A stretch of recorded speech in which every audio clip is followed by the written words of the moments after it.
Hi guys, this is Khushboo Agrawal and welcome to my channel bio Setu. आज हम लोग बात करने वाले गिब्स फ्री एनर्जी के बारे में। तो basically in this video I try कि मैं गिब्स फ्री एनर्जी को क्लियर करूं कि what is this Gibbs free energy, because in biochemistry बहुत सारे क्वेश्चंस पूछे जाते हैं गिब्स फ्री एनर्जी से। So in this video I try कि मैं गिब्स फ्री एनर्जी के कंसेप्ट को आप लोगों को क्लियर कर पाओ। Okay, so if you have not subscribe to my channel, please do subscribe to my channel and press the bell icon to get the update of my latest video. Okay, so let's start with today's session, that is Gibbs free energy, which is denoted by capital G.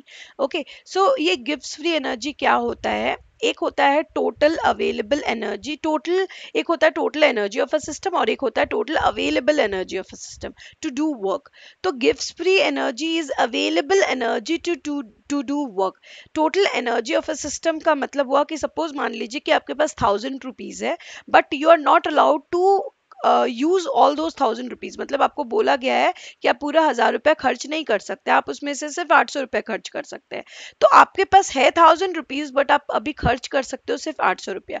तो available क्या है आपके पास? Available तो 800 ही है to purchase something और to expend something in something.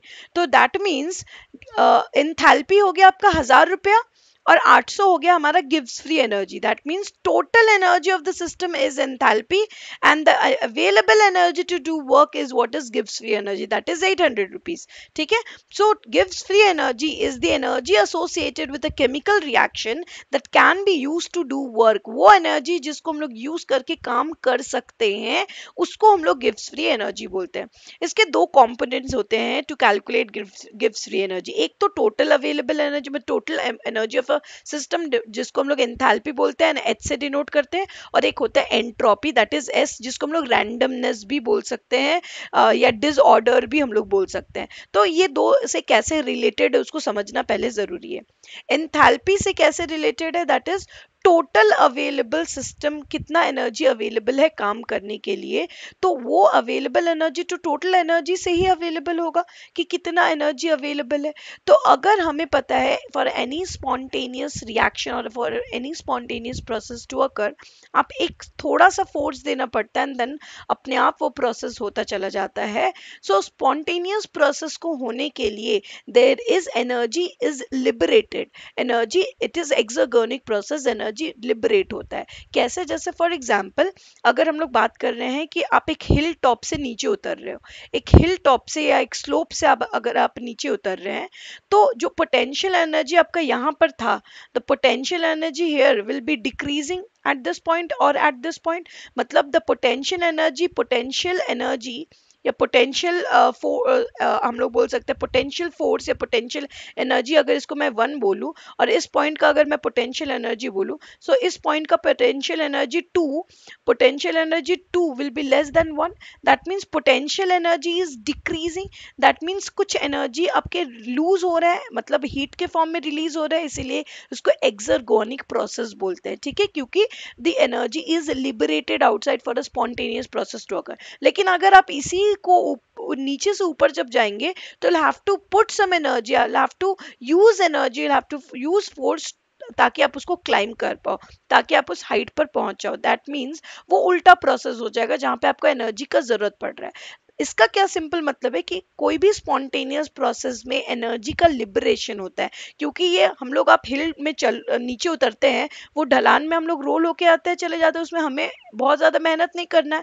आप वो ऑटोमेटिकली आप चलते चले जाओगे वो स्लोप में, वहां पे क्या हो रहा है वो स्पॉन्टेनियसली हो रहा है, and in that spontaneous process energy is being liberated. इसीलिए हमेशा एक बात याद रखिएगा, स्पॉन्टेनियस प्रोसेस को होने के लिए is an exergonic process, energy release होता है सिस्टम से बाहर में। और कोई भी प्रोसेस जिसको फोर्सफुली करवाना होता है उसको एनर्जी देना पड़ता है करने के लिए। नेक्स्ट आता है हमारा एंट्रोपी। एंट्रोपी में हमारा क्या हो रहा है? एंट्रोपी में एंट्रोपी का सिंपल मतलब है कि लाइक सपोज रैंडमनेस, कि हमेशा एक मॉलिक्यूल का टेंडेंसी होता है कि वो हाई कंसंट्रेशन से लो कंसंट्रेशन की तरफ डिफ्यूज करे। क्यों?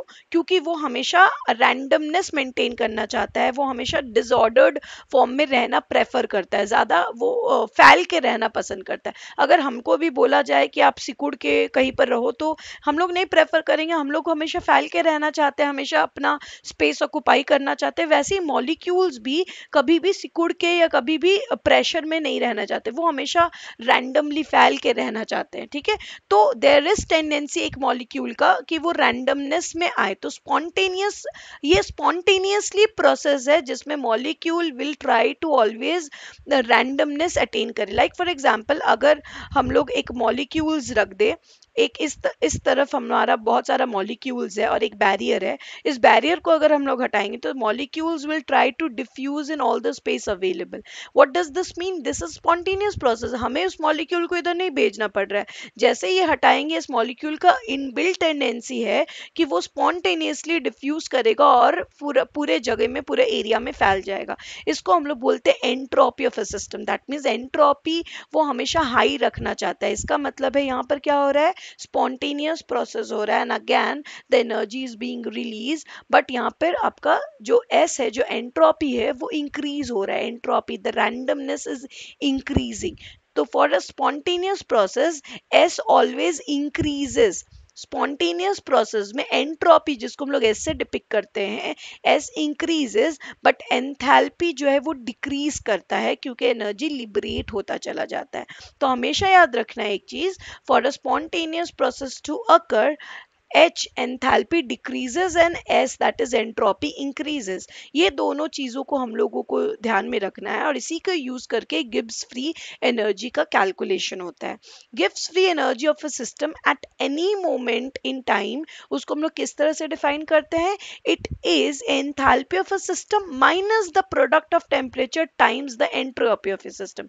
That is H minus temperature into entropy of the system is an whole sole formula for the गिव्स फ्री एनर्जी। इसमें कुछ कंडीशंस होते हैं जिसे हमें दिमाग में हमेशा रखना है, कि ये हमेशा हम लोग कांस्टेंट टेम्परेचर और प्रेशर का बात करेंगे, और रिवर्सिबल रिएक्शन का बात कर रहे हैं, कि अगर आप हिल से ऊपर से नीचे आ रहे हैं तो ऊपर, नीचे से ऊपर भी जाना है। ठीक है, तो ये रिवर्सिबल प्रोसेस का बात करेंगे। ऐसा प्रोसेस का बात नहीं करते हैं जो एक बार हो गया, वंस इट हैज डन, वो वापस से रिवर्ट बैक नहीं कर सकता। ठीक है, सो इसमें हम लोग हमेशा याद रखना है, रिवर्सिबल रिएक्शंस का हम लोग बात करेंगे, and constant temperature and pressure का हम लोग उस कंडीशन में हम लोग ये बात करेंगे। ओके, नाउ द चेंज, जब भी हम लोग गिव्स फ्री एनर्जी कैलकुलेट करते हैं, we calculate the change in the गिव्स free energy of a system, जो हमें मदद करता है। अगर गिव्स free energy of a system में जो चेंज हुआ है वो नेगेटिव है, मतलब कम हुआ है, दैट मीन्स एनर्जी का लिबरेशन हुआ है, बाहर एक्सर्गोनिक प्रोसेस हुआ है, इसका मतलब वो स्पॉन्टेनियस प्रोसेस है। क्योंकि हमें पता है गिव्स free energy of a system is the available amount of energy to do work. That means कोई काम हुआ, कोई स्पॉन्टेनियस प्रोसेस हुआ, तो that energy is being utilize. इसीलिए हीट के फॉर्म में, एक्सर्गोनिक हीट के फॉर्म में रिलीज हुआ एनर्जी जब, तो वो एक्सर्गोनिक प्रोसेस हुआ, मतलब delta G is going to decrease. इसीलिए जब भी हम लोग बात करते हैं स्पॉन्टेनियस प्रोसेस का, delta G is negative. Negative जब भी होता है तो हम लोग उसको बोलते हैं स्पॉन्टेनियस प्रोसेस है। Okay, so the reaction is therefore equal to the change in the enthalpy. enthalpy में क्या change हुआ? Minus T into change in the entropy of the system.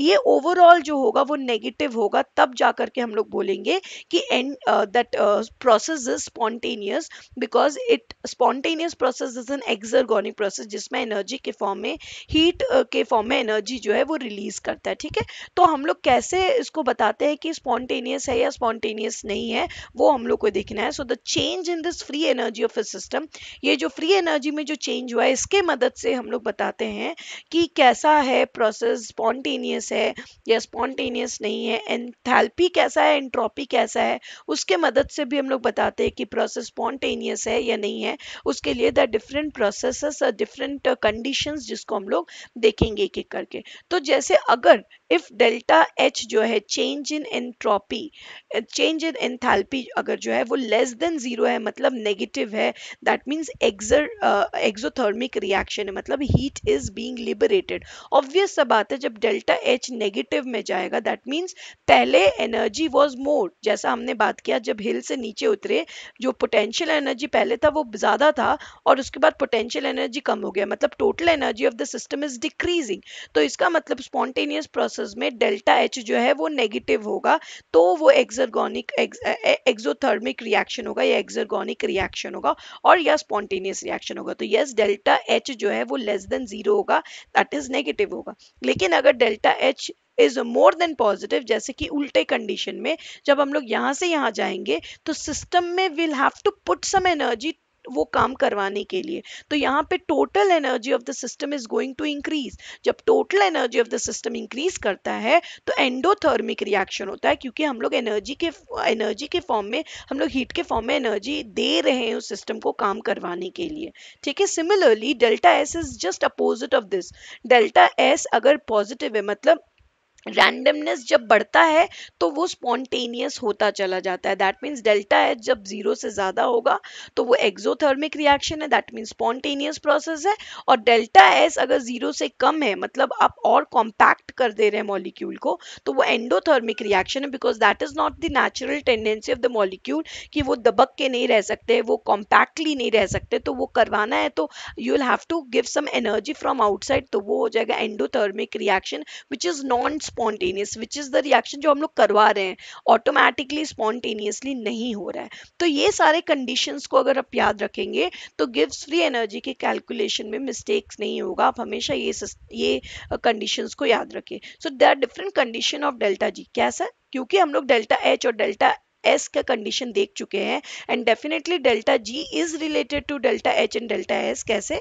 Delta G is equal to delta H minus t delta s, that means delta g is linked with delta h and delta s। तो delta h और delta s के reaction से ही delta g define होगा, लेकिन क्योंकि ये दोनों उल्टा है, मतलब delta h आपका डिक्रीज करता है delta s आपका इंक्रीज करता है, तो ऑब्वियस सा बात है जब स्पॉन्टेनियस का प्रोसेस का हम लोग बात कर रहे हैं तो delta h is decreasing and delta s is increasing, तो यानी ये वैल्यू नेगेटिव वाला ज्यादा बड़ा है, नेगेटिव वैल्यू ज्यादा बड़ा है तो ऑटोमेटिकली डेल्टा जी जो हो जाएगा वो नेगेटिव हो जाएगा।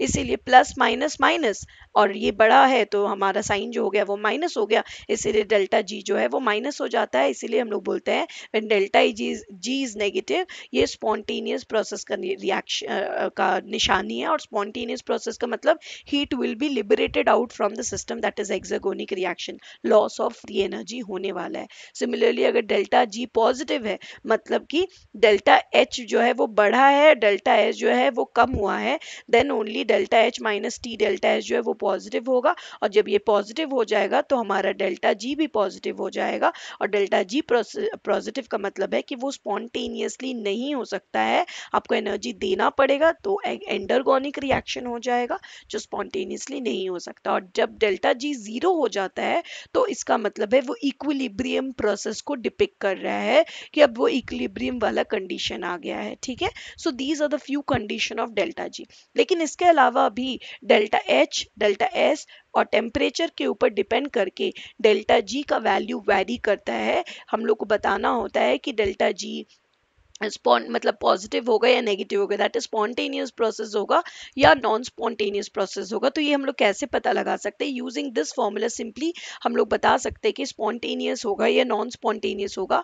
कैसे? डेल्टा एच हमें पता है, डेल्टा एच अगर पॉजिटिव, ऐसा कोई कंडीशन है, फर्स्ट कंडीशन इज जिसमें कि delta H is positive, delta S is also positive. हमें पता है डेल्टा एस पॉजिटिव होना तो अच्छा निशानी है, क्योंकि डेल्टा एस बढ़ेगा तो स्पॉन्टेनियस हो गया, लेकिन डेल्टा एच को नेगेटिव होना चाहिए था, कम होना चाहिए था, बट यहाँ पर डेल्टा एच भी पॉजिटिव है, डेल्टा एस भी पॉजिटिव है। जब ऐसा कंडीशन है तो क्या ये पॉसिबल है कि स्पॉन्टेनियस हो सकता है?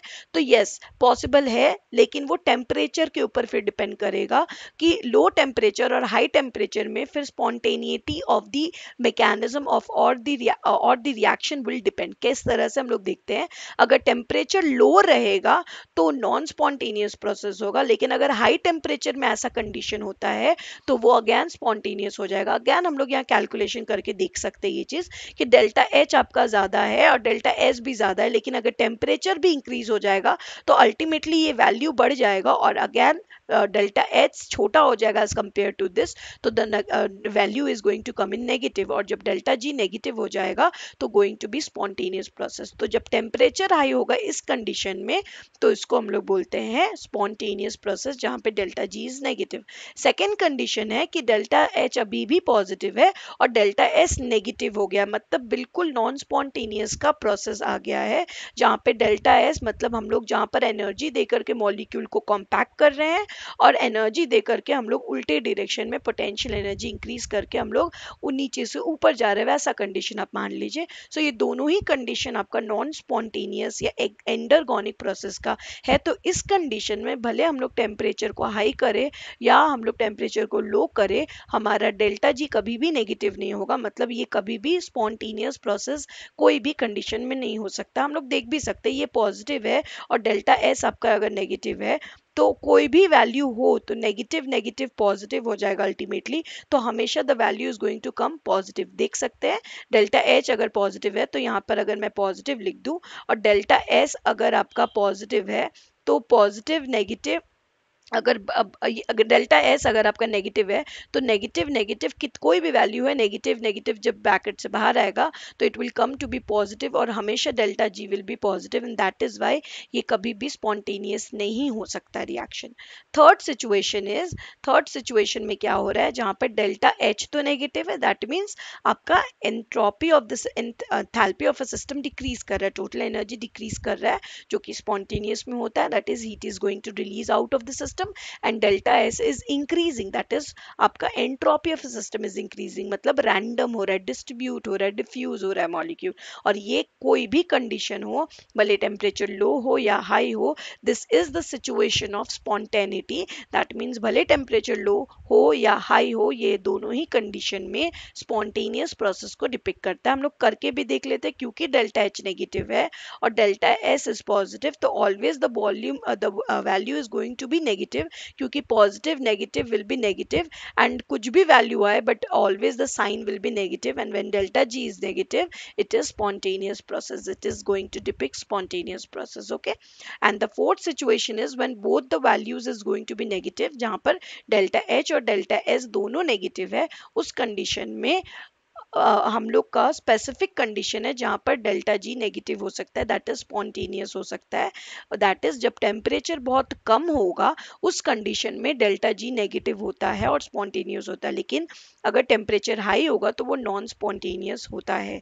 तो कैसे हम लोग देखते हैं टेम्परेचर लो होने से क्या होगा, डेल्टा एच अगर हम लोग यहाँ पर आप कंसिडर कर लीजिए, सपोज कि डेल्टा एच इज नेगेटिव, मैं दूसरे कलर के पेन से दिखाती हूँ so it will be clear. So suppose delta H is negative, मान लीजिए delta H is negative given है, delta S is also negative, तो अगर टेम्परेचर आपका हाई होगा तो टेम्परेचर हाई होगा, ये वैल्यू हाई हो जाएगा, कंप्लीट वैल्यू हाई हो जाएगा, and minus minus it will be plus, तो जब प्लस वाला वैल्यू हाई हो जाएगा तो always delta G will be plus, and that is why temperature जब हाई रहेगा तो कभी भी वो स्पॉन्टेनियस नहीं हो पाएगा, because delta G will be always positive. लेकिन यहीं पर अगर डेल्टा जी अगर टेम्परेचर कम होगा, लो होगा टेम्परेचर, तो उस समय क्या हो जाएगा, डेल्टा एस टी का वैल्यू कम हो जाएगा, एंड जब वैल्यू कम हो जाएगा देन साइन विल बी, जो डेल्टा एच का नेगेटिव साइन है that will be the sign of delta G, और डेल्टा जी नेगेटिव हो जाएगा सिंस टी डेल्टा एस कम स्मॉल हो जाएगा वैल्यू